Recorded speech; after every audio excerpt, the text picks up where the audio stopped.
क्या तुमने सोचा कभी कभी हमारी हड्डियों में से चटकने की आवाज क्यों आती है?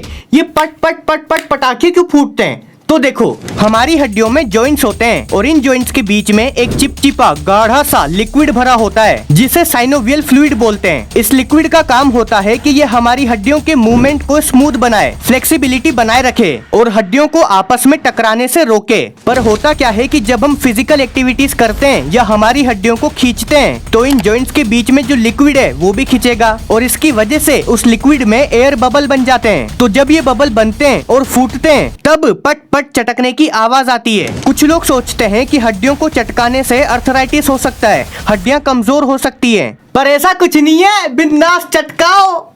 मम्मी मम्मी मम्मी गर्दन अटकी, मम्मी मम्मी।